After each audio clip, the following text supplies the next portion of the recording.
பதட்டம். ஏன்னா இன்னைக்கு சிபிஐ விசாரணை மேற்கொள்ளப்பட்டு விட்டாங்க. உச்சநீதிமன்ற ஓய்வு பெற்ற நீதிபதி அதை கண்காணிக்கிறாங்க.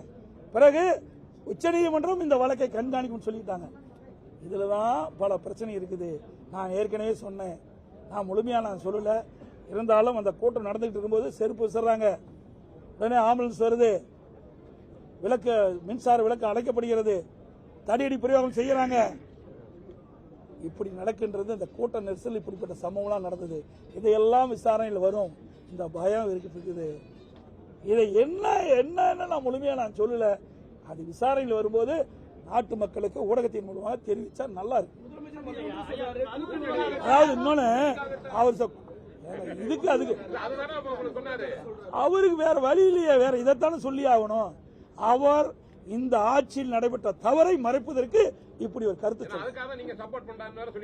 ஏங்க நாங்க சப்போர்ட் எதுக்கும் பண்றோம். ஒரு இவரே தானே சொன்னாரு, எந்த அரசியல் கட்சி தலைவரும் பார்க்கல, தமிழக உறவுன்னு சொல்றாருல, இவர் சொன்னது நியாயம், நாங்க சொன்னா தப்பு. நாங்க அந்த உணர்வோடு தான் பேசுறோம், பதிவு வச்சிருக்கிறேன். ஆக இந்த கட்சி அந்த கட்சி என்றெல்லாம் பார்க்கல. நான் எழுச்சி சுற்றுப்பயணம் மேற்கொண்டு போது ஒரு 4-5 மாவட்டத்தில் கொடுத்தாங்க. மீது எந்த இடத்துலையுமே போலீஸ் பாதுகாப்பை கொடுக்கல. ஆனா இது வேண்டுமென்றே திட்டமிட்டு இந்த அரசாங்கம் கரூர் சம்பவத்தில் 41 உயிர்கள் இழந்திருக்கிறாங்க. இதில் ஏதோ மர்மம் இருக்கின்றது.